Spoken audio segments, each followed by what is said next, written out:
Nice to have you, Anna. Yeah, happy to be here. Thank you for doing this. Oh, very welcome. Hi, Iana. Hi, Christoph. Brilliant. Welcome, everyone. It's fantastic to see all of you here. You are part of the BerLearn's learning and development community in Berlin, and the topic for today is how do we design an engaging virtual training. We have a brilliant speaker today, Wilma. It's brilliant to have you here today. I'm Olga Jongerius. I'm managing and I'm leading BerLearn community here in Berlin. We do events like this on a regular basis, as regular as once a week now, sometimes twice a week. So especially in the times of COVID, it's wonderful to share knowledge, share some golden nuggets of knowledge because everyone is struggling. Some of you have attended our event last week at Bogdan. It was about how to design engaging presentations, powerful presentations.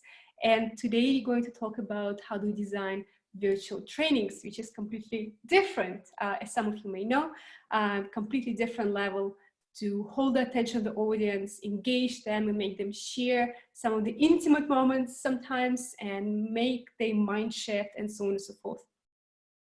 So just at the beginning, the way we're going to start and the way it's going to happen today is going to be very, very interactive webinar in a way that is more like a fireside chat. So if you're not familiar with fireside chat is not just we are presenting or we are waiting, we are listening to hear. It's more about you sending the questions. You're all on mute for the time being. You're going to be unmuted in the end. But if you have any particular questions, you can send it to Slido. You have received the code already. It's 9677. And I will integrate all your questions during the chat. So before we go further, I really would like to know, where are you currently in the world? You're probably at home. Everybody's stuck at home right now. So please post in the chat, where are you? Because Berlin initially has been very Berlin-based network, but now we see it's growing to outside of Berlin, outside of Germany, outside of Europe. But I can see a lot of you are in Berlin, or you're Poland as well, Switzerland. Fantastic, brilliant. You can see that, you know, the world is becoming borderless.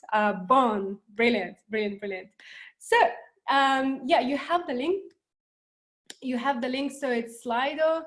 So it's like this. You can see in the chat in the code 9677. So if you cannot find it, it's also in your email, in your follow-up email that you have received multiple times. So if you have any questions, please do not post questions in the chat, because it's a little bit distracting for myself and the speaker trying to keep up. It's a lot easier, and I can, you know, grab my phone, integrate it. So just a little bit of, you know, a little bit of instructions. So without further ado, I would like to give a floor to Wilma. So hi Wilma, where are you? What do you do and why are you here today? Hi, Ola, and hi, the rest. It's so nice to have you all here, and it's very different situation for me because usually I have very interactive formats. So having you all on mute and only answering your questions via Slido will be really strange for me. But I'll try to do my very best. I'm located in Cologne. I also posted that already in the chat. So I'm sitting here in Germany, in the center of Germany, in my beautiful apartment. As you can see in the background, there is lots of sunshine coming in at the moment. So I try to put my face a little bit more with the light so you can actually see me. If there is somebody running around in the background, that's my husband. I told him to stay in his room, but you never know. And yes, I'm married. I have no kids, which is in this situation, I think, rather good, because I guess you can raise your hands if you have kids, those who have the camera on, because I think it's a big challenge, and I don't envy you, and all the best to you to be dealing with this situation. I'm born as a twin sister, which is really important because I actually love my twin sister a lot, and she's also doing a lot with me professionally. So we deliver lots of virtual trainings together, which I really like. I studied business administration here in Germany and in France and Hungary. And then I worked 12 years in a big multinational company here in Germany, and doing a lot in different functions like sales, like supply chain, but also HR, where I found my passion. I really found my passion in learning. I always learned, I always loved learning. And then I also found my passion in professional learning. So I was focusing there on learning for different functions. And in the last years, during my corporate career, I focused on digital learning. So I said that, learning trends are really what I'm most interested in. And then I walked up to my boss. I said, boss, I think we need this. Here is my job description. Let's go for it. And he was like, okay. So I was, I think, quite convincing. And that's when I started really tackling the topic of digital learning and also virtual trainings. And after 12 years working in the multinational company, I finally decided that's enough. It was a really interesting experience. I learned a lot, but I definitely need to start my own thing. So then 1.5 years ago, I started my own company in working as a digital learning consultant. So I'm not focused only on virtual training, but also on other digital learning methods, and also working as a purpose coach, which is somehow the counterpart for the digital experience, because it's very, a very physical, very deep human connection that I need for that. Yeah, and my passion is definitely about reinventing the world of learning. I'm very, very passionate also in bringing more human aspects into the world of digital learning. And I think that's definitely possible. And that's where I see the connect between the purpose coaching and the digital learning as well. And I just want to create or help to create a world in which we can use technology to even enhance human connections. And that's what I'm here for. And I'm consulting organizations as well as trainers and coaches to help them to bring more technology into their learning and to make learning more sustainable, which is in the end always the goal of everything, to make learning better and more sustainable. Yes, that's about me. Thank you. Fantastic. Brilliant, Vilma. Thanks very much for that. So I guess the first question and first kind of starting point will be, you work with multinational companies, you work with big companies that have very different budgets, that have very different resources. What is the starting point for a small startup in Berlin or a trainer who suddenly found herself or himself in front of a computer, unavailable, unable to deliver trainings offline in a classroom setting as they used to, but having to have either 10 people training or a big classroom training virtually, especially when it comes to soft skill development?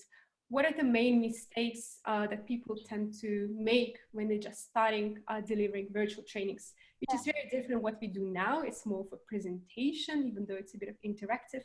But what are the main differences between having presentation and having a virtual training? Yeah, I mean, we know let's say the term of webinars, right? And I hate to use it because webinars are burned. Like, you can't use that word anymore because everybody will already fall asleep when just hearing that word. And I think that's the biggest mistake you can actually make, is bringing classroom training into the virtual world and just transferring PowerPoint slides into presentations, and then having sessions with no engagement at all, and even and very long input sessions where you have no interaction at all. And that's where I also see the difference between webinars and virtual trainings, and what I call virtual trainings. Really, on the one hand, the webinars as one-to-many communication, focus on the trainer or on the presenter, no interaction or little interaction, only via the chat. And in the end, more like a kind of presentation of content, versus a virtual training, which is really, for me, rather a small group of people, ideally between 8, 10, and 12 people, not more. You can have more, but then you need a lot of kind of interactive breakout sessions. And then the focus is really on the participants. And I think this is where we really need to pay attention that, I mean, there are even a lot of physical training experiences which are very trainer focused. And I think in the virtual world, it's even more important to be focusing more on the participants, to give them more room, because it gets very, very easily very boring for the participants. And another thing is that virtual trainings are really more about connecting people. It's a lot about creating connections, creating space for co-creation, to be developing content and skills together, versus a webinar where an expert is just presenting some content. In addition to that, I also think that virtual trainings are much better in the area of sustainability, because it's more about making people interact with the content in different ways, in very creative ways, and then finding ways for them to, for example, teach their content, to repeat content in sessions which are more chunked and more spread out. But we come to that later as well. But I think there is a lot of differences, and one of the main topics, and that's why I feel so irritated that I'm talking all the time now, because I'm not used to that anymore, is really reducing the trainer input to a minimum and having participants also maybe gather the content themselves, and then doing the, let's say, the trainer input and the expert part more in a debriefing of certain exercises rather than upfront. So it's more for facilitation rather than just expertise. Okay. Yeah. From your experience, how do you usually like to structure your trainings? I know a lot of trainers like to have, Bogdan mentioned last time, to have a bit of a pitch about themselves, to build trust with the audience. Other trainers like to jump straight into icebreakers. Others like to jump straight into content. So everybody has different style. What is your experience with that? My experience is that, first of all, looking at it from a holistic standpoint, I would never or very seldom design a virtual training as a one-time session. So that's the first thing. I would always design it as a kind of series of sessions, at least 3 or 4 sessions, because as Bogdan has also said, which is very valuable, is creating connection in the virtual room takes more time. And I think that's why it's also important to get people together on a more regular basis, like 5 times or something like that. And then that's also the beauty and power of virtual trainings, that you can get people together more than once very easily, because they don't need to travel, which adds to the topic of learning sustainability, of making learning more effective. And I think that's the first thing. So I would always spread it out in a so-called learner journey. And then I would also blend it with different formats.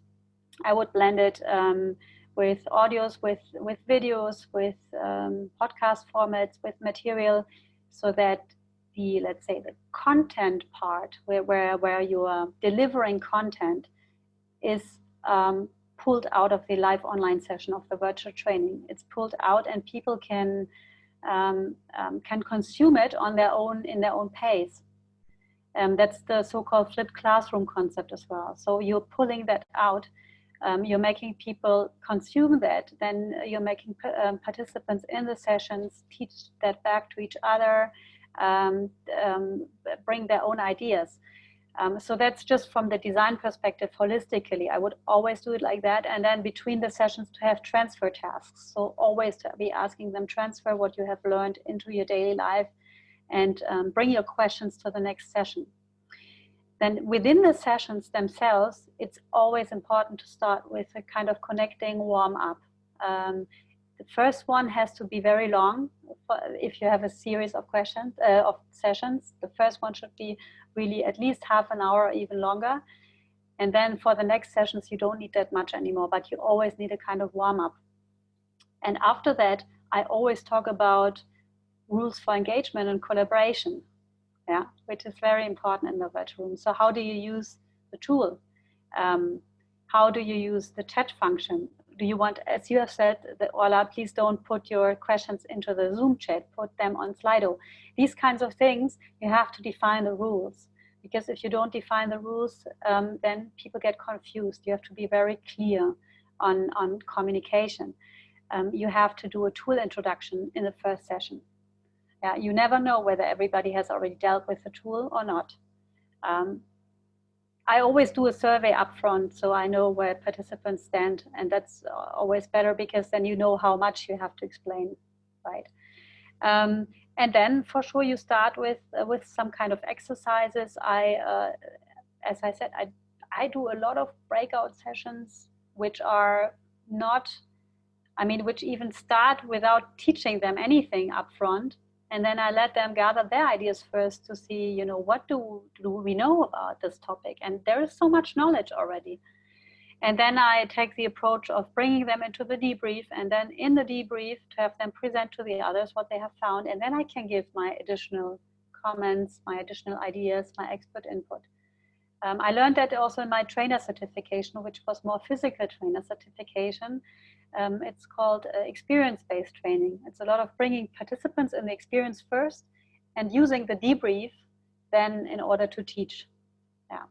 So that's one thing. And then in between, for sure, you always need energizers to be asking, you know, how do you feel like? And then to be, you know, walking around or whatever. We can talk about that in a minute, what ideas there are. To have breaks for sure on a regular basis, more than in the physical space, at least every 1.5 hours, if not every hour, at least an energizer. Yeah, and then for sure always having a different kind of media mix to be switching between different kinds of polls, surveys, breakout sessions, maybe also open questions, room for self-reflection. Silence is also no problem. You can even have them, you know, be silent for a moment. And to having a lot of different interactions, even much more than in the physical space. For them to be moving virtually, also physically, hopefully, you can do a lot there as well. Beautiful, beautiful. So many interesting points, so many interesting, so many questions I want to ask already. So you mentioned, you know, it's a combination of mix and match. You know, it's like going to candy shop and mixing all those candies together to make sure that you have a beautiful, colorful experience for all of your learners. Would you like to elaborate a little bit more in terms of you have virtual training, for example, 3 hours, you have 2.5 hours, 3 hours, and then let's imagine you have 5 sessions. How do you structure that in terms of homework, in terms of webinars, in terms of, I know a lot of people use little mini videos that they send using Bloom or using Softbox or whatever not. So how would you, what question are you asking yourself when you decide on which tool and which setting am I going to use for this particular training, in terms of how long is live version, how long is podcast, and all the things that you mentioned? Yeah. Just 1 second.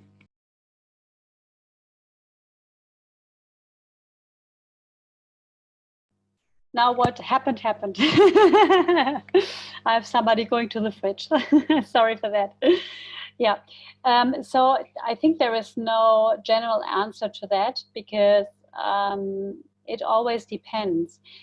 What generally I would do is keeping the so-called asynchronous things that you do, like for example, videos or podcasts, very short.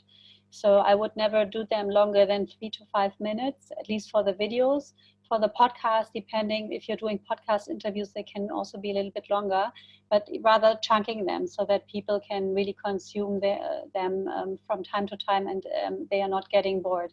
So for those, I would really keep them very short. And then for the sessions, I would always, and that's my personal preference, I would not do them longer than 2 hours, one session at a time.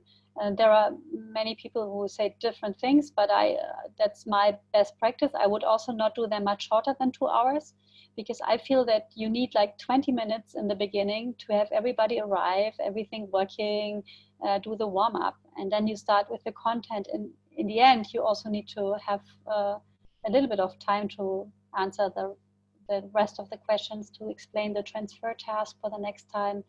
And you need to have a little break in between. So 2 hours is like gone in no time.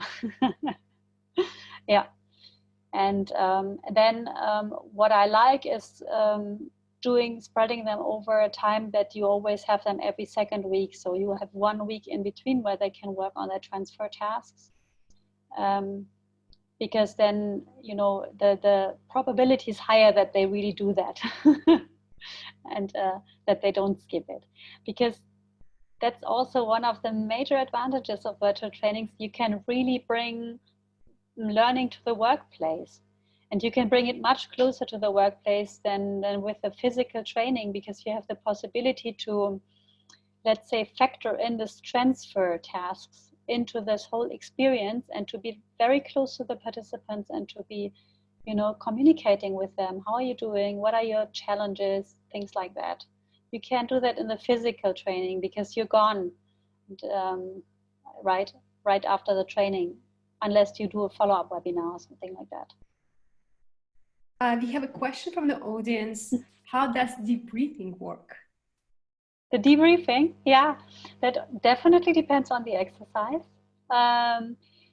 Usually, I mean, what I do is I ask them to come back from the breakout sessions and to be presenting what they have prepared. So they get some questions that they have to answer, and then they are presenting them. And then I also ask the rest of the group to be listening carefully and to be giving their comments and insights, usually via chat, because if you have a group of 12 people, you don't want everybody to be talking. So yeah, they give their additional insights via chat. I always have a second moderator or a tech host, and that person can monitor the chat and bring in the questions or comments whenever they seem appropriate. And then what I usually do is I let them speak first and present first, and then in the end, when they are done and when the other groups have given their opinions, I tell them, you know, great job, you have already gathered a lot of points and I have this and that to add to that. So that's how I usually do that, not to stop that kind of presentation. Yeah, but it always depends on the kind of exercise, how you do the debriefing. I love the way,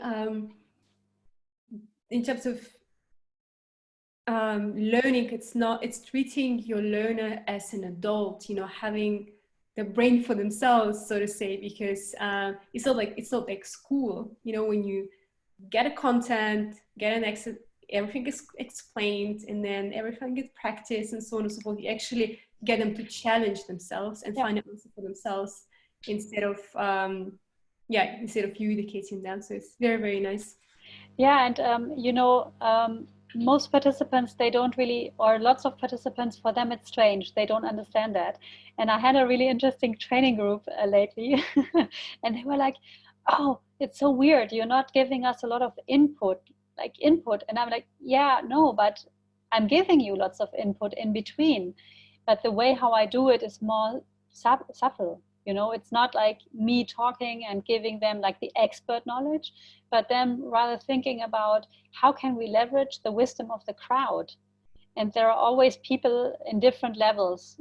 And in every training group, you have different people. And some people are already really advanced. Why shouldn't they share with the others what they already know? And I'm there, I see my role rather as a facilitator or a moderator rather than as a trainer. I want to give them the best experience, and I make sure that I mention the most important points. But why should I tell them what the others in the room already know? I mean, it doesn't make sense. It's much nicer to be learning from each other and to give them the room for that. Do you think it also depends on the generation and backgrounds in terms of expectations? That, and I mean, the thing is that the trainings I do, like the one that I'm talking about now, it's a virtual training, train the trainer. So it's training trainers how to do virtual training. Now, some of you might also be trainers. The trainers are the most difficult target group, not meant in a bad way, but they are really challenging and they want the best experience. They want everything to be perfect, and yeah, they want that. So they are challenging a lot. Plus, a lot of trainers are really, let's say, trained in a very traditional way of training, which was in the past being the expert, showing your expertise, sharing that with people, the kind of teacher style. But that's not my style. So that's why I'm running the trainings like that. I'm not saying that's the only way how to do it, but I say for me, it's the best way to give people the best experience, and to be them also benefiting from their own experience, not only from mine, because I don't know everything. I might be an expert, but I'm not perfect. I'm not God. I mean, yeah.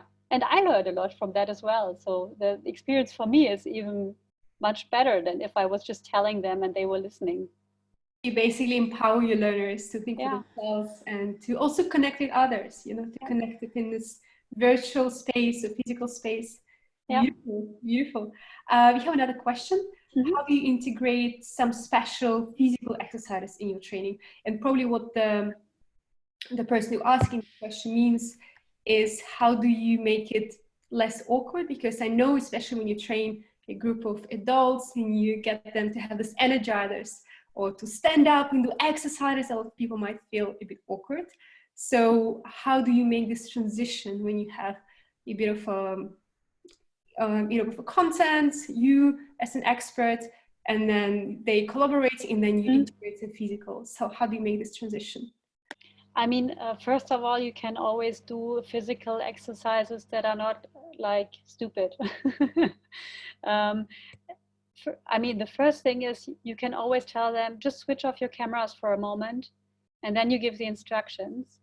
I think that's the easiest way. And then you can do anything stupid, because then nobody can see them. If they have the feeling everybody's looking at them, then they might be a little bit awkward. But don't underestimate people. Lots of people have the child still in them, in themselves. So they are ready to do a lot more than they would show in front of the camera.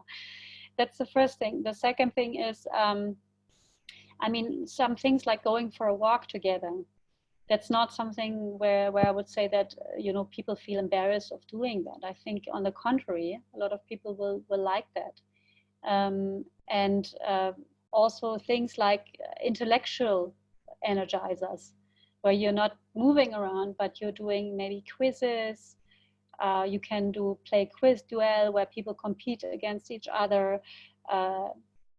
If you have a group that is, let's say, a little bit more creative, you can do pantomimes in groups of 3 even. You can send them words in groups of 3 and then they have to do it together or something like that. I mean, you can really do cool things. Yeah. Does this exercise have to be related to the training topic, or they could be random just to energize people and make them, you know, have fun? For the energizers, the physical ones, I think they can be absolute fun as well. What I like sometimes is connecting it either to personal topics, so to have that connecting element in there as well. For example, we do things like grabbing objects or showing objects in the camera, saying, you know, what is your most favorite object in the room? Grab it. And then I just take this one and I show it. And then you can, as a trainer, you know, ask them, okay, what is it? What does it mean for you? Something like that. When it comes to quizzes, I think it's always good to connect it to the training topic. Makes a lot of sense, yeah. Thank you. Anna is saying, I work a lot with images and metaphors, and my impression can be very helpful, also in virtual environments. Do you hear experience to share on this? So in terms of images and metaphors. Absolutely. I think the absolute beauty of online training is that you can use any media you want to, and even spontaneously. I mean, with most trainers, they don't work with PowerPoints in the physical room, training room anymore. They work with flip charts. PowerPoint is actually out, which is really interesting, right? They go back to the nice old flip charts, and but that means that in a training room, for sure you can have haptical or physical objects, like you can have playing cards or something like that, but you have to prepare them, you have to bring them. If you forget them, they are not there. And the nice thing is that in the virtual space, you can just tell people, for example, I have one exercise, a mood board. You can do a mood board on a nice collaborative whiteboard like Mural or Miro, and you can tell people, you know, pick a picture from the internet that shows your mood, or a GIF, and post it on the Miro board. You can do something like that. Or you can, what we do sometimes is we show a PowerPoint slide with different images, and then we tell people, pick an image and tell us why you picked it and what it has to do with what you want to achieve today in the training. Something like that. Yeah. I would always work a lot with either virtual things or even, you know, just showing something into the camera. Just would like to elaborate a little bit for those who are not familiar with digital whiteboarding. Miro and Miro, we actually had a training on that on Monday, and I will send a link to you for those who want to learn how to use Miro. I find it brilliant. It's having sticky notes, having all different collaboration tools, so you really feel like you're in the same room. It's beautiful, yeah. Beautiful, really, really cool setting. I would like to go back to a little bit of a physical environment as a trainer. I know some trainers still do use, which is okay, everybody has different style, still use PowerPoint presentation or share the screen while doing a training. Others, they have a whiteboard or actual flip chart behind them. So what's your experience with that? I'm a big fan of a media mix. So I definitely think you shouldn't, it's not either or, it's just and. And that's also the nice thing, that it's very easy to be doing that. I mean, imagine running a physical training. So if you want to have completely different tools in there, it's very complicated. You have to brief the hotel or whoever your client, and you have to tell them, please put 6 flip charts in there, and we need a whiteboard, and we need a screen for the PowerPoint presentation, and then the beamer doesn't work. And all these kinds of things, like it's really complicated to have a really nice media mix in the physical classroom, whereas in the virtual classroom, it's easy because you have everything readily available. And I can encourage all of you to have a kind of your own toolbox with different digital tools. I really like the standard functionalities of Zoom. I'm a big fan of Zoom. Ola and me had a little discussion on that. I'm a really, really big fan of Zoom. I think you can already do quite a lot of things, especially the breakout rooms are amazing because it's so easy to use them. The whiteboard is only good if you have a MacBook Pro or something like that on which you can write, because otherwise it's not really nice to be using it. And I would always work with not that many, but maybe like 4 additional tools that you can share with the participants. Like, for example, a really, really nice whiteboard like Miro or Mural, to be working in a very collaborative and a very engaging and creative setting. Then something like Kahoot as a kind of quizzing tool that you can use for people to compete against each other. Then, and this is also for free with basic functionalities. Miro is for free with basic functionalities. Mural, I'm not so sure, but yeah. I think it's for 60 days or for 30 days, it's free, and then it's €12. Yeah, yeah. Yeah, but yeah, it's also not that expensive. Then I would always use a tool like Padlet, for example, or if you don't want to use a fully fledged online course tool like Kajabi or Teachable, I would use something like Padlet, which is also for free. Will you also put it in the chat? Yeah, Padlet is, I love Padlet. It's a tool where for free you can create 3 digital whiteboards, pinboards. It's not a whiteboard, it's pinboards.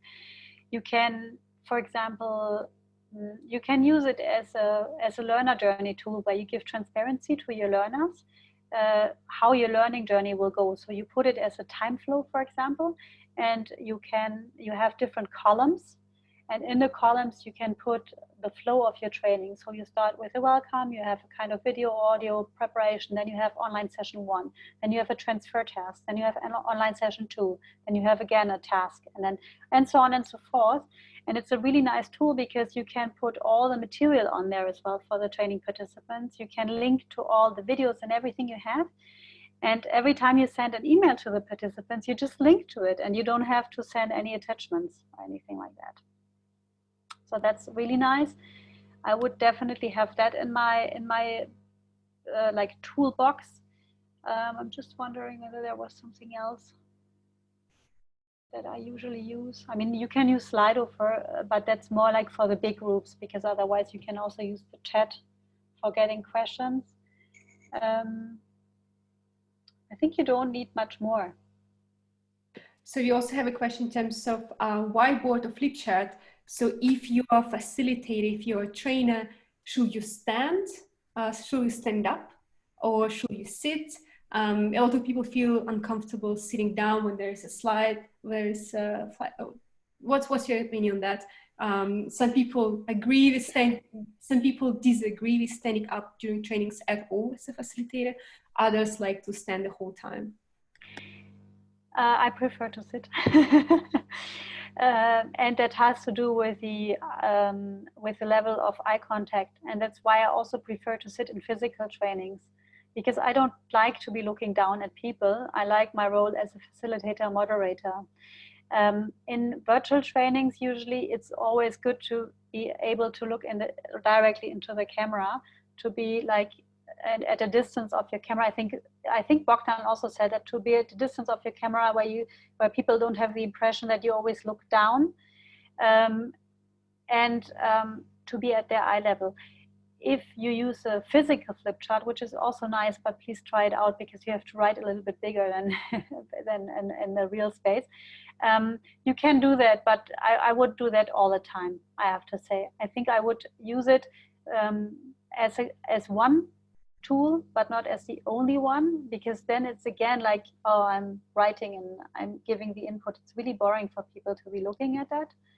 Plus, then it would be good to have a second camera, like a camera setup, which is more than at your eye level. And because it will be a little bit difficult to be always changing your computer, and then it's like people are getting sick when you're moving the computer. So yeah. Yeah. Cool. We have a question also. How do you write down collected ideas? So that's probably what you meant about whiteboarding. Yeah, I love it. Guys, you really have to try that out. I really, really love Miro and Bureau. They are so cool.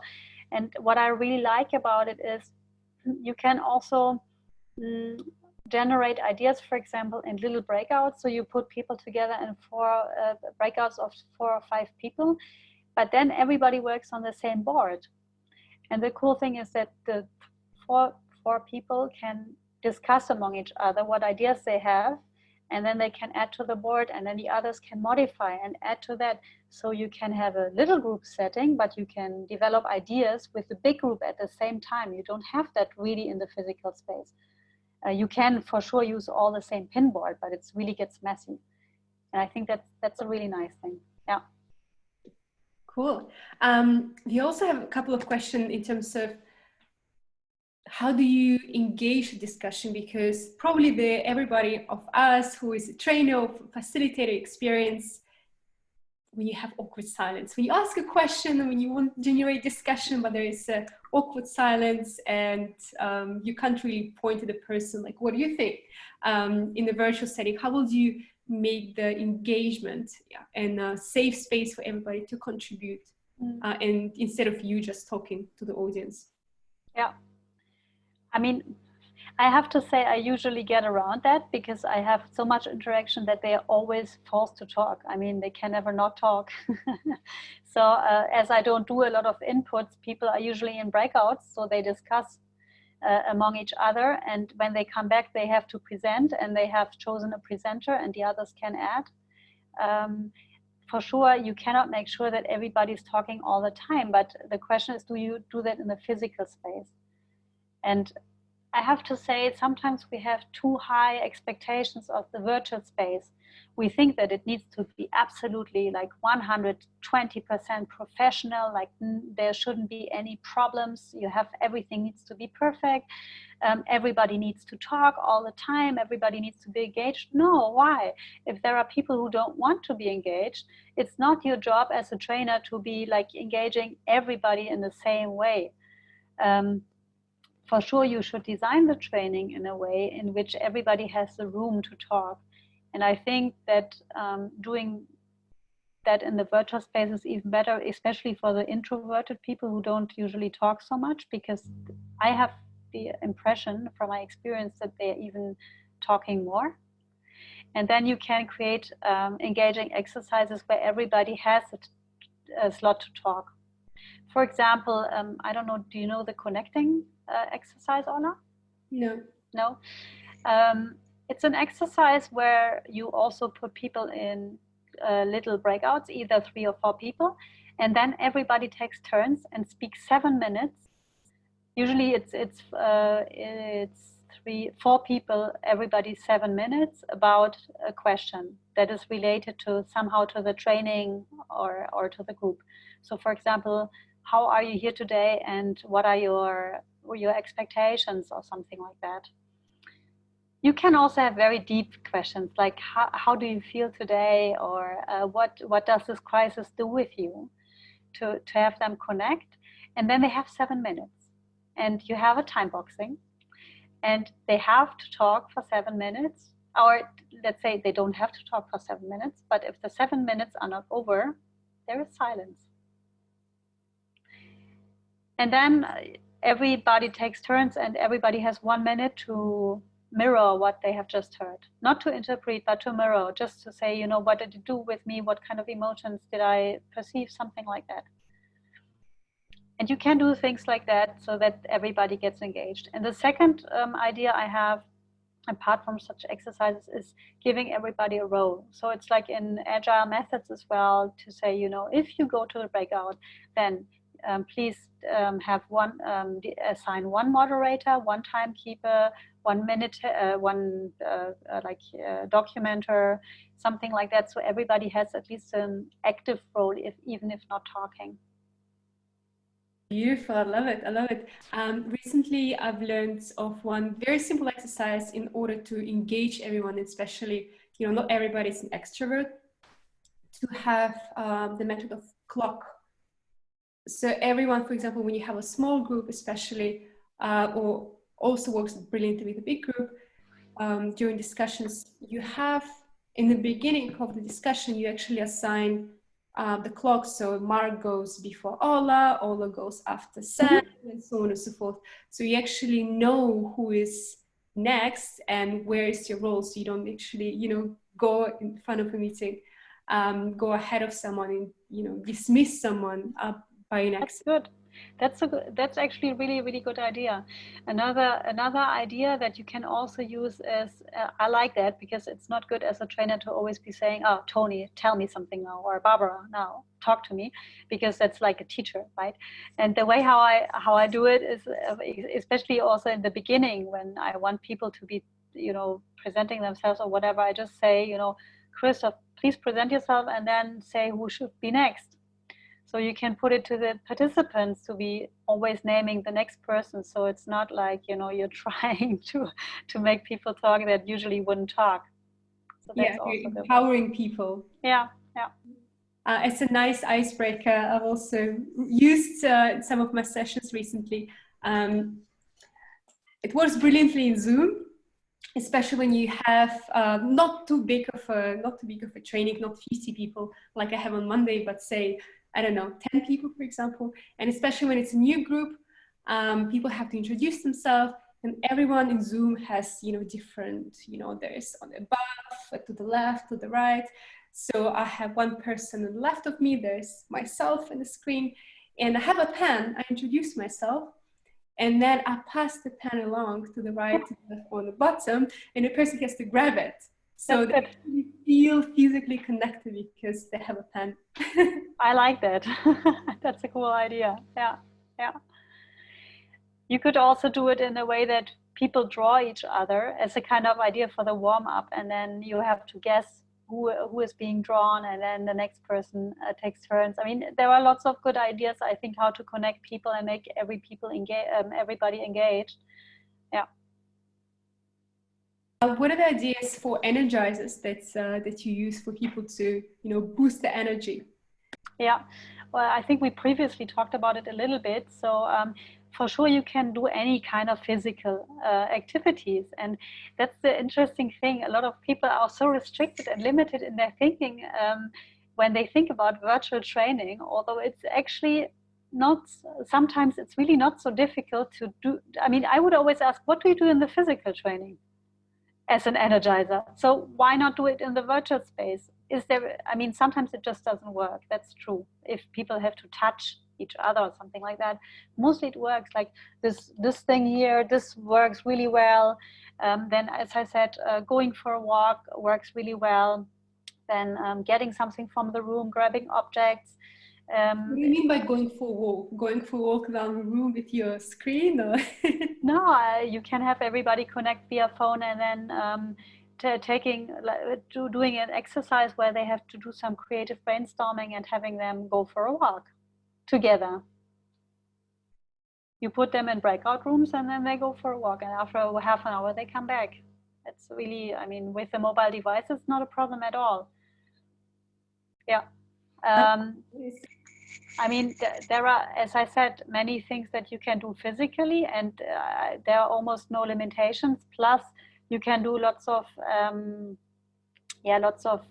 intellectual energizers. You can do little quizzes. You can do some kind of games, puzzle games. You can even do, I don't know whether you know this. It's I've never really tried it out with that many people. You can, for example, if you want to have the shape of a specific letter, you can ask participants to, if they are everybody sharing their webcam, to be shaping it together. So to have like a T, you know, something like that, you know, so the next one would be like this, something like that. And I think I can just encourage everybody to be grabbing some creative people, to be, locking yourselves in for 2 or 3 hours and doing some creative kind of brainstorming and what could we do. And there will be like tons of really great ideas coming out of that. Oh, beautiful. What about big room trainings? You know, all those things that you mentioned that probably work on a group under 15 people, 20 people. What if you have to deliver a training for 50, say 25 plus people? Mm. Are there any challenges? Are there any particular things you need to bear in mind? Yeah, I mean, the first thing is, and that's, I think, only possible with Zoom. Sorry, I'm not paid by them. I don't get any money from them. I always want to see all the webcams. And usually people know that up front. I mean, you might need to warn them that they should use their webcam, because you never know how they're, especially now in Corona times, how their rooms look like. But I always want to see everybody on the same screen. So in Zoom, you can, usually you have 25 per default that you can see, but you can, as I heard, even put that up to 40 or 50, although then it gets really small. So that's why I also don't like to work with bigger groups that much. That's one thing. The other thing is, for sure, you have very limited possibilities to have them talk. So you always can only choose specific people. Be careful with warm-ups where everybody has to say something, because it will be never ending. Like, I did that mistake, I never do that again. I mean, then I'd rather do that object grabbing, get your favorite object and you just pick 4 or 5, right? The other thing is, I would do much more over chat, so that they are asking questions over chat or answering your questions over the chat. Plus, and that's a big thing, doing a lot of breakouts, as many as possible, because this big group, think about the virtual physical room. If you have 40 people in a room, it's also difficult for them to connect, and then you need a lot of coffee breaks. And instead of a lot of coffee breaks, you can also do that in the virtual space, but instead of the coffee breaks, I would really do lots of breakouts, and then always mix the people. So you don't always have the same breakout, but you always have new breakouts. And also for that, with Zoom, it's so easy to do that in the meeting. You don't need to prepare anything. You just do one click, and then they are assigned to new groups. Yeah. So you mentioned, in terms of having a person supporting you during the training, who would this person, would it work if you have virtual assistant from Fiverr or something, or would you have to have someone who's a specialist that you trust and you believe in? Yeah, so should the person also moderate and ask questions, or is it a person, just tech person that you can hire from the side? Can be both. I mean, my preference is having my sister with me. That's definitely my preference. It's also fun for participants. Yeah, absolutely. Because I told you, we are twins and we look very much the same. So it's really always lots of fun. I would say if you have somebody that really is very much aligned with your style of moderating, or that you can easily, let's say, co-moderate with, then it's nice to have somebody that has like that is a co-moderator also in terms of the content. I really like that. So I like it if you have two facilitators and then you always take turns. The only thing is you have to be very clear on who is doing what and when. So that's also one thing. You need a really detailed trainer guide that you need to write out, and you have to mark all the phases where, you know, one person is maybe moderating the debriefing, the other one is looking at the chat. So you really need to be very clear about the roles.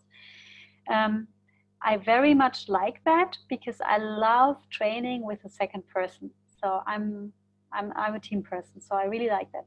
But this only works if let's say you have a very good chemistry with the other person, because in the virtual space, it's much more difficult to be indicating to the other person when to take over and not to be, you know, running into each other's words, and you can't just look at the person, right? It doesn't work. And that's why please be careful and test it, definitely. The second thing is having a tech person, and that would be then the one really not only doing tech but also looking at the chat, setting up the breakout rooms and things like that. It can be also a person from Zoom or somebody, I don't know whether they even offer that, or it can be also the client. So if you have a client, because lots of clients are not ready to pay for a second trainer, you can tell them, okay, if you want a good training experience, we need a second person. So who from your side is going to do that? Yeah, absolutely. And I can just say I would never do a training, virtual training with a very high interactivity alone. It's not possible to do that. It's just simply not possible. You can do it, but then you only use Zoom, you know, use the whiteboard maybe, and that's it. It's more for presentation than training. The thing is, if you're getting chats, for example, messages, questions, you're interrupting yourself, you're looking at the chat. The energy is the most important thing in the virtual room. If your energy is not with the participants, if you're not looking at them, you're not seeing if they are frowning, if they have questions, if they are nodding their head, then they will feel that they are sitting in front of the computer. And I don't want them to feel that they are sitting in front of the computer. I want them to feel like being with me in the room. And I can only do that if I'm fully there. Yeah. Would you give a training, would you give a break during this 2-hour training, like 10 minutes, 5 minutes? Yeah, I mean, it's good to do 5 minutes break, but what I usually do is to ask them if they need one, then we do one. If not, we don't do it, or we do an energizer. Yeah. What about breakout rooms? Because some people like to actually go to breakout room and engage in the discussion, or other people like to just post a question or a reminder and so on and so forth. Sorry, I didn't catch the question, like the preference of the people, or? Yeah, so I know some trainers really up for actually entering a breakout room during discussion. For example, we have a 15-minute discussion, okay. And then you jump into breakout room. I know others who say it's like a bit awkward when you have very engaging discussion, there is a trainer coming in and everyone's like, oh, so what do you want? Yeah, it's very disrupting. It is very disrupting, and I think sometimes it's necessary, and but then you should warn them up front. Either you do it up front and you say, by the way, I'm popping in and out of breakout sessions, please be prepared. What you can also do, at least in Zoom, is you can send a broadcast to all the breakout sessions. It's sent to all, but it doesn't matter. You can just say, oh, by the way, I'm coming to breakout session 2 in a minute, so that they are prepared for that. Yeah, and be careful not to do that in connecting breakouts. So if you do this connecting, what I said before, which is really personal, I would never do it. I would only do it if you do exercises. For example, next week we are running a design thinking workshop with University of Cologne, and we have 25 people, and they will develop persona. They will be, you know, doing all this design thinking process, and they might have questions concerning how do I formulate, how might we question, I don't know. So that's one, I think, an exercise where you would rather do it. And what I also like is that also depends on the tool, is that they ask for help. So in Zoom, you have this functionality in breakouts where they can ask for help. And then they just click one button, and then I know, oh, they need me, and then I can go to the breakout. Yeah. So it's raising the hand, or yeah. But you also have to be two people and to be able to do that, because one needs to stay in the main room. One person needs to stay in the main room in case that people drop out of the breakouts. So you can't just, you know, hop on and off, and then you have people in the main room waiting because they were thrown out of Zoom or out of the tool that you're using. How does time boxing work on Zoom? How do you set it up? You can in the breakouts, you can do that. So you can define how much time they have for the breakouts, and you can also define when they will get the counter that they will be, you know, be routed back to the main room. And what I usually do is I send them a heads up via the main broadcast function, like 2-3 minutes, depending on how long the breakout was, to say, you know, you have 2 minutes left now, and then that they are warned, because it's very disrupting for them to be thrown out of the breakout. They hate it. Everybody hates it. Yeah. Like a ticking time bomb. Like, yeah. We have 20 seconds. Go. Yeah. We have a question from Oana, if I pronounce it correctly. How long does it take for you to prepare virtual training from the moment you get a project? That's a very good question. Everybody wants to know that. It really depends. It really depends. If it's a like 1.5 to 2 hour session, I think it's feasible to factor in like half a day of design time.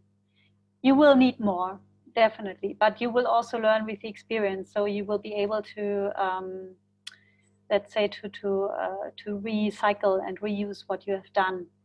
But that's at least what I can say from the clients I work with, but what they usually accept, half a day to maximum 1 day, depending really also on the target group. If it's leaders and they are anyway willing to pay a little bit more for that, and yes, if it's like a soft skill training for everybody, then maybe not. But it also depends how interactive you make it. So if they are trying to argue with you, then you definitely have to argue for, you know, more interactivity, and then to say, you know, if you really want people to be engaged, then this needs a lot of proper planning as well. Yeah. Very interesting. Yeah, we don't have any more questions from the audience at this stage. So I'm just looking at the description that we have on the webinar. Yeah, very good. So I will just jump into, you know, which 4 steps you'll need to take to design a virtual training. Yeah, absolutely. So I mean, it's a little bit similar for sure also to designing physical training. So the first step is to define the basics. And if I say it's very similar to defining physical trainings, a lot of people don't even do it in physical trainings. The very first thing is for sure, first look at your content and at your at what you want to transmit, and look at what is it, and does it fit to the virtual training format?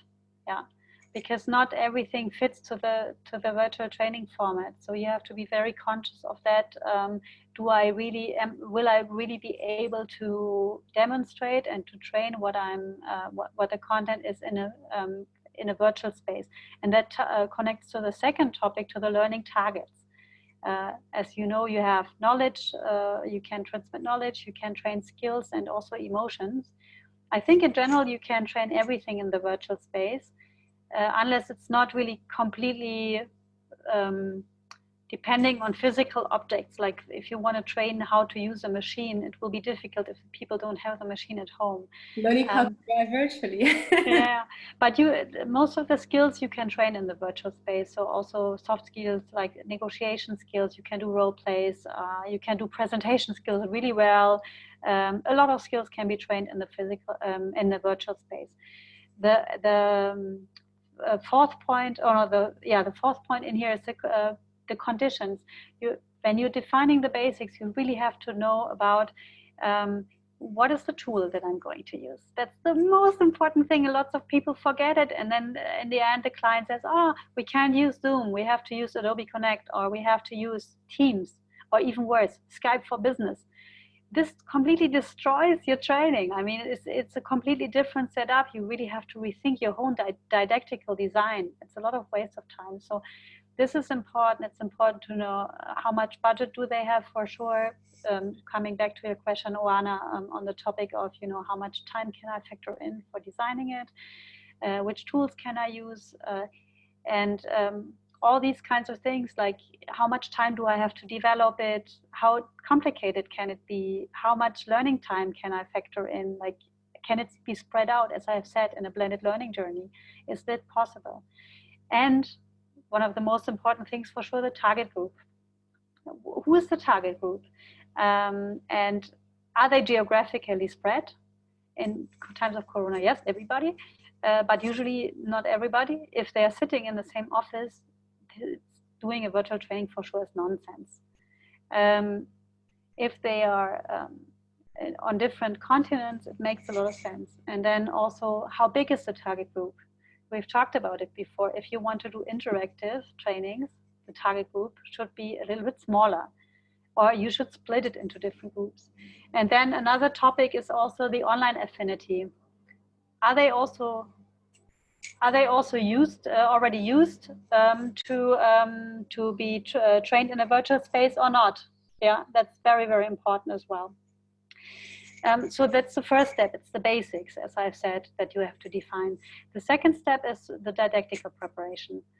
Doing all the preparation with a trainer guide, doing the PowerPoint presentation, thinking about the media mix, what am I going to use?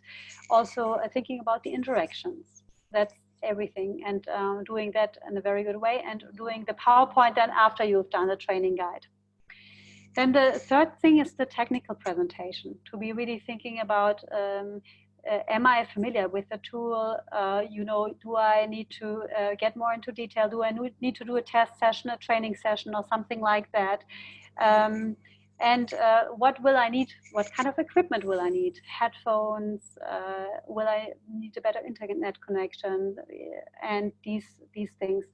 Defining the roles. Do I have a co-host or a kind of co-trainer, something like that? And do I need additional tools? Not only Zoom or something like that, but also Padlet and Mural and so on. And the fourth step is the staging, the background, and how you look like.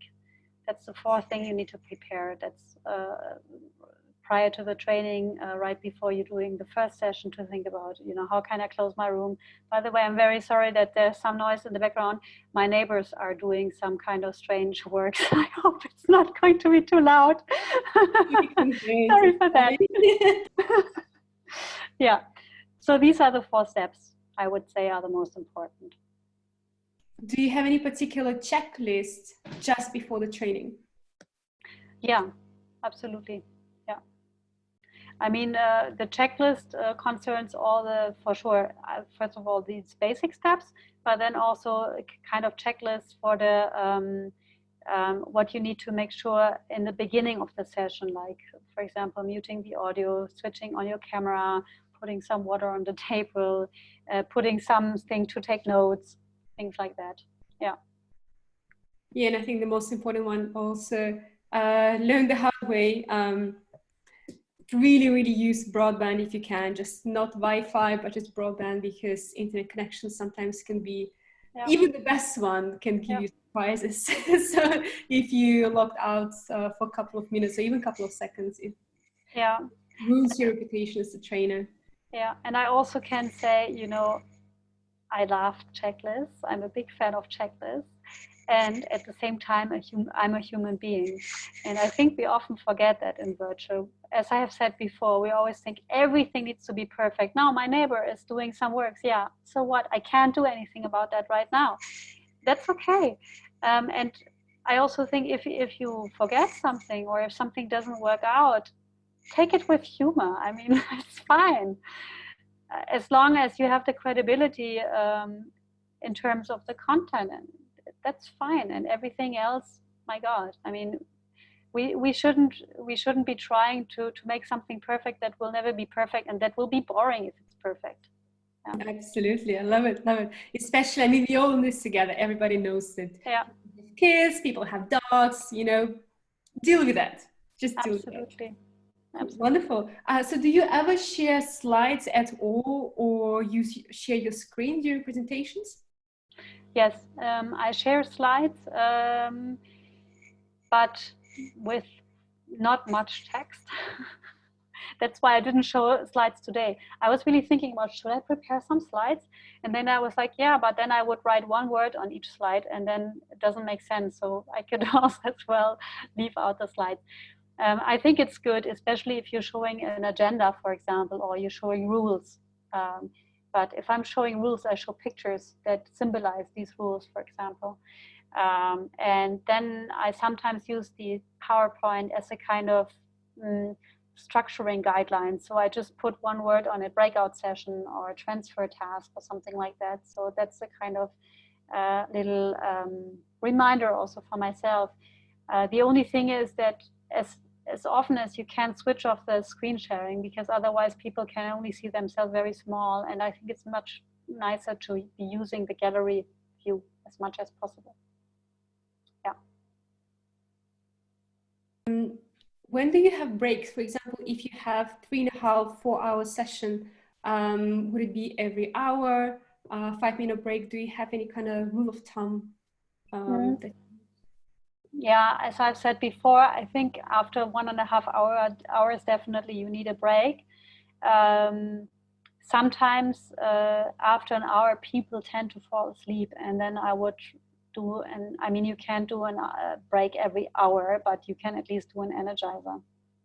Yeah, and also that can be verbalized. I mean, you see people, if you have the cameras on, so you see how they react, whether they are still paying attention or not, and then just ask them. So I would just keep that flexible.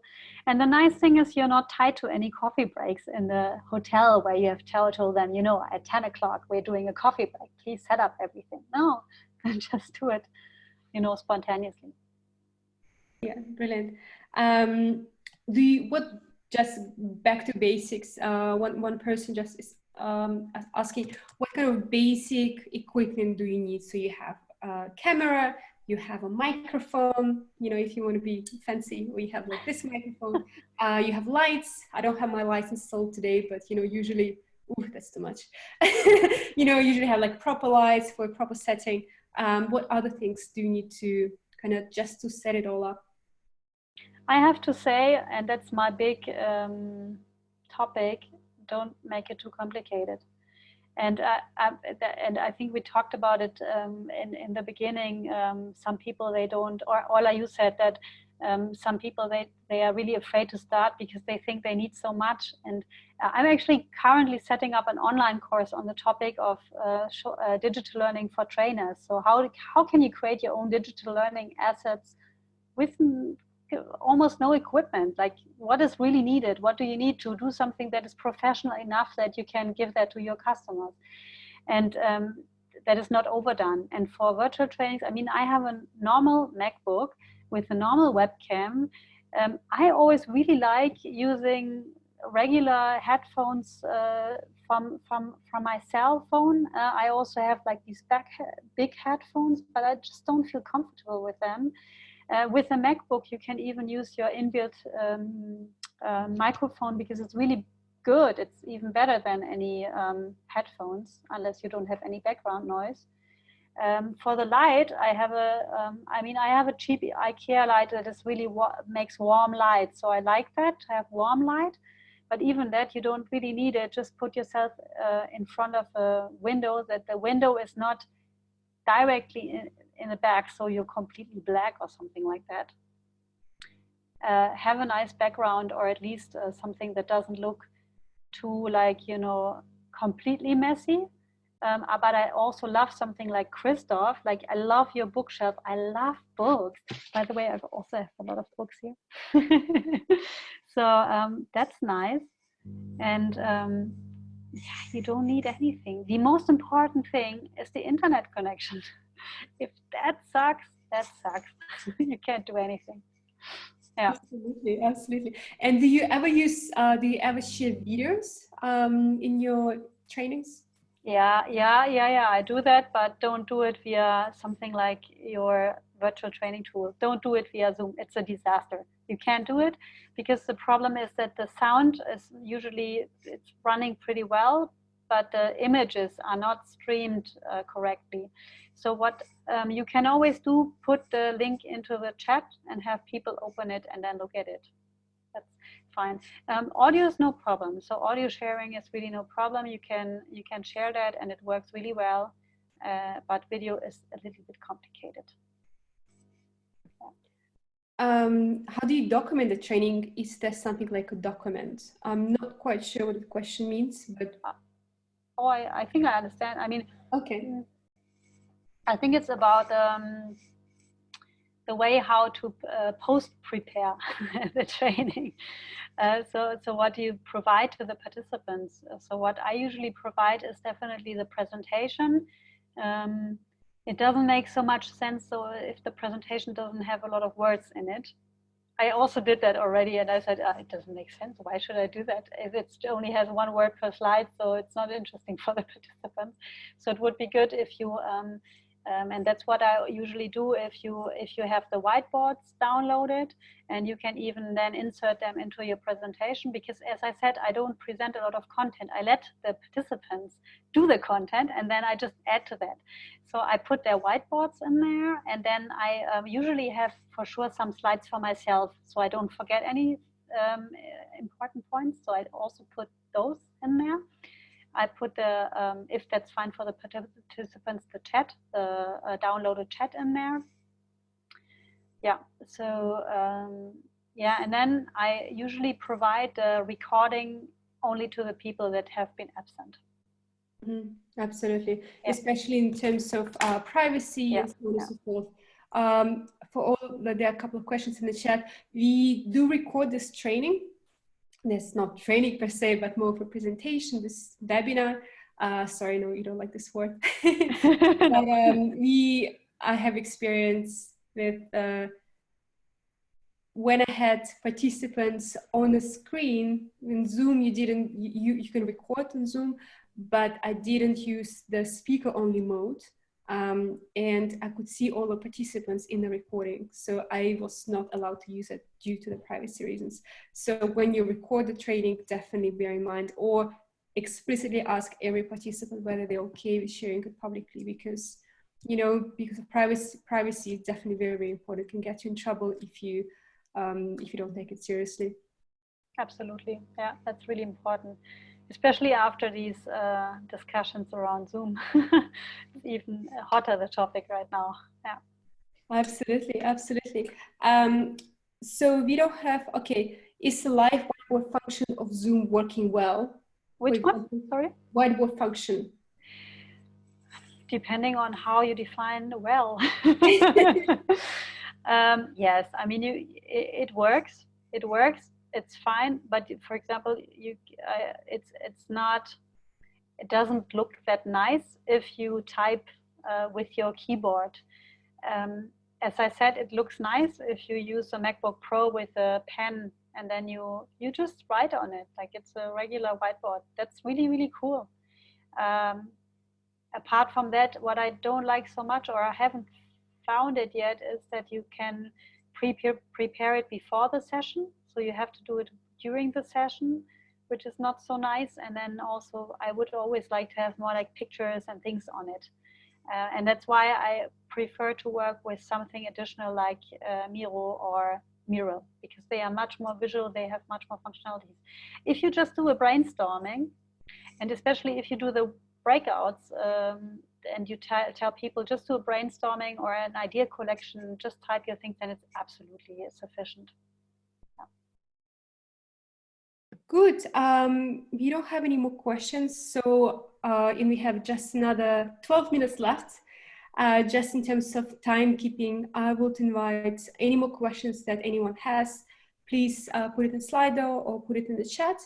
Otherwise, if you feel like asking a very complex question and you feel comfortable being recorded, raise your hand, not physically because I cannot see you, otherwise I will record you and I don't want that. Raise your hand and then I will unmute you and then you can ask it so we have a bit more interactivity, but only if you want to. Otherwise, we'll recap and yeah. Oh, if you want to, I have maybe like very quickly 5 design tips for virtual training.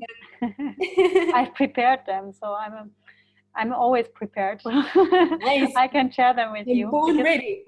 Yeah, and they are very important to me, and I would really like to share them with you.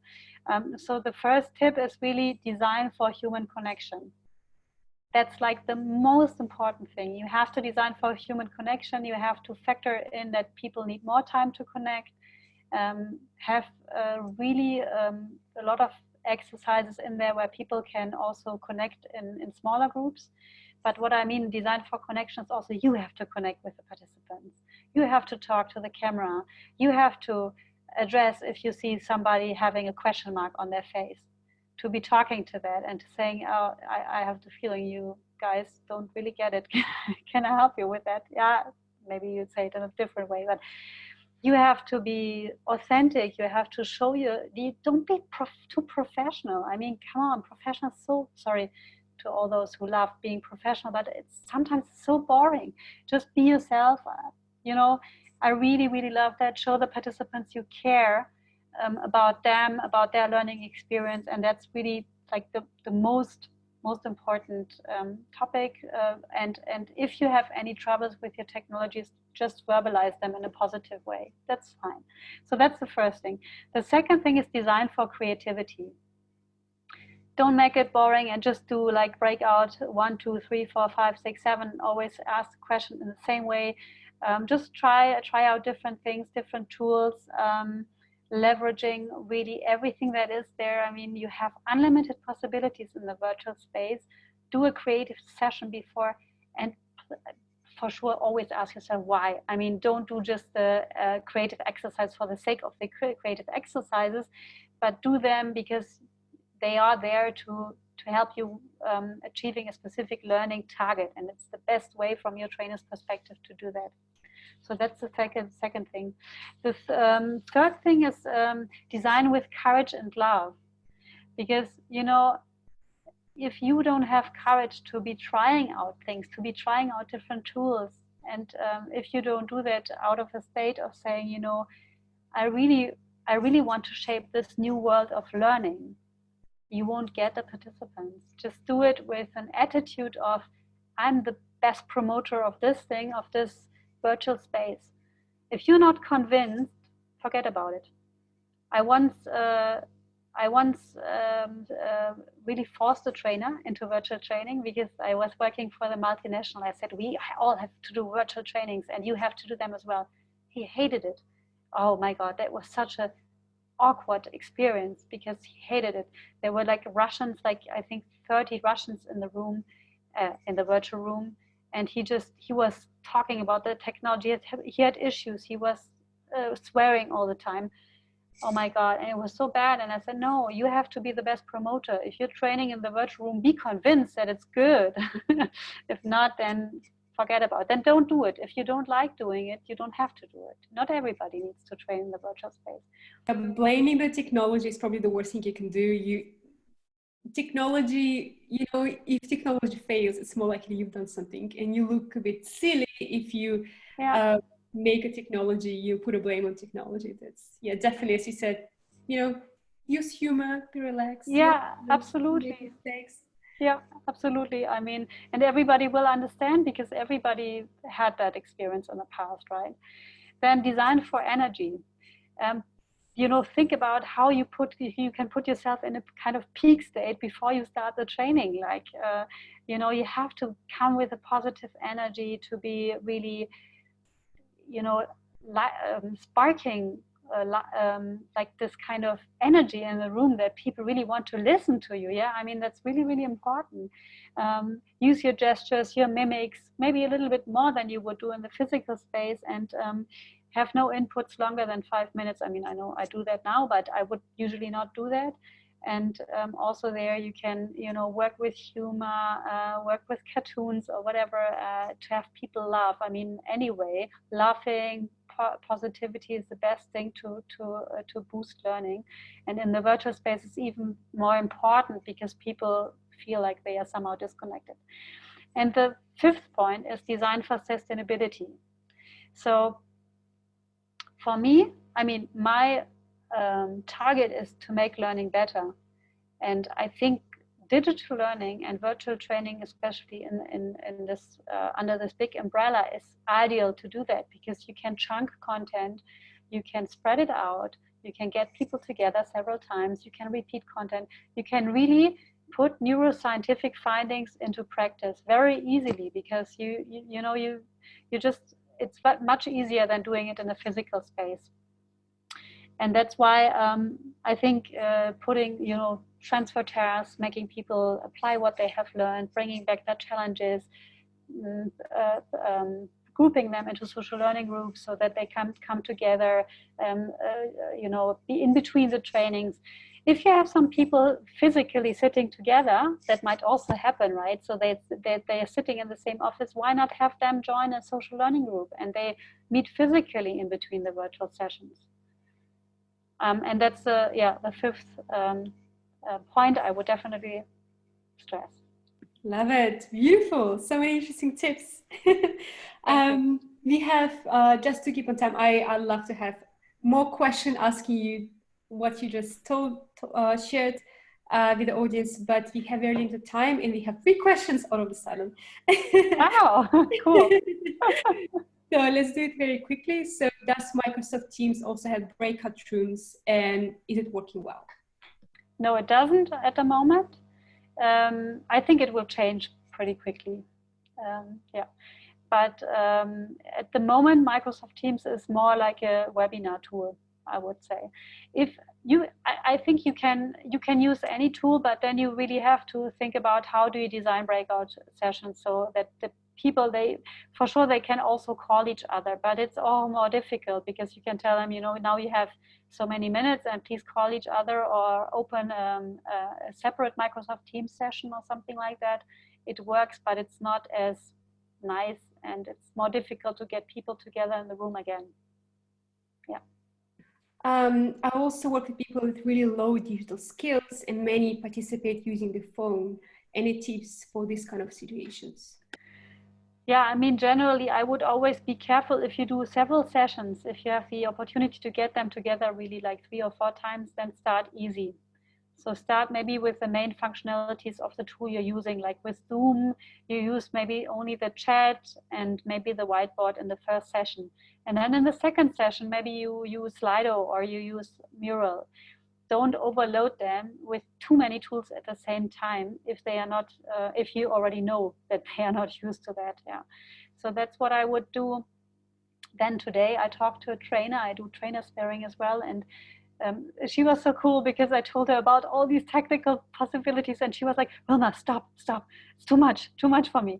I really need more time. And then she was like, yeah, can't I do this and that I do in the physical room? And I was like, yes, absolutely.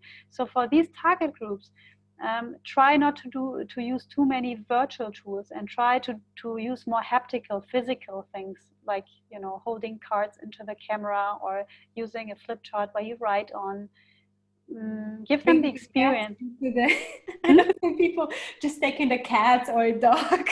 Yeah, no, but give them the feeling that they don't have to switch from between too many tools. Yeah. would you get your participants to have camera on at all times, or is it okay after the beginning or within breakout rooms, turn it on and off? So, or would you always have it on? Okay, my personal preference is always on because my sessions are not that long. If you have a full day training, which I would never recommend, I would not do it. Sometimes you don't have the choice. It's good to give people the space from time to time to be turning off their camera because it's really tiring. And I think Bogdan said it's like 4 times more tiring being in the virtual space than in the physical. And I can definitely tell you after 2 hours, I'm completely gone as a trainer. It's so exhausting. And for the participants, you know that from your own roles, it's really exhausting as well. And the more you give them the feeling that nobody looks at them, the less exhausting it will be. So you can do it, but yeah. You have to think about when you do it, because when you're giving them inputs, you want to see them. You want to see whether they have questions. When they are in the breakouts, they should see each other. So I think I would rather tell them, you know, if you feel like you need a break from this virtual camera being on, just switch it off for 10 minutes and then switch it on again. I wouldn't do it for the full group. Yeah, but not when you're a trainer, yeah. Yeah. No. And last question, which is pretty funny. Would you ever kick someone out from Zoom if they're breaking your rules? I would ask the question, would you ever kick somebody out of your room if you're running a physical training? Is nice answer. Yeah. It's easy with Zoom. You like block, kick out. I don't know what happens. I really don't know. Technology. I don't know. Yeah. If you do that more often, I don't know. I mean, I think it's very disrespectful to be doing that. And we are all adults. I mean, the rules that you have in the physical space apply in the virtual space the same way. And if somebody is really disrupting your training, then you need to deal with him in the way that you would do in the physical. So you would take him seriously, but you also would make clear that, you know, at a certain point in time, your training needs to continue. What you can for sure do is muting the person, but I would not, let's say, abuse technology for that. That's my personal opinion. Yeah. Good, beautiful, beautiful session. So many tips, so many golden nuggets of knowledge. Brilliant session. Thank you so much, Vilma, for Thank you. Thank you so much, the audience, for the brilliant questions. Yeah, love it, love it, love it, love it. Thank you for your time. Thank you so much, guys. It was so much fun with you. Hope to see some of you in the future. Bye-bye. Thank you very much for the effort. That was really good. Thank you very much. Thank you.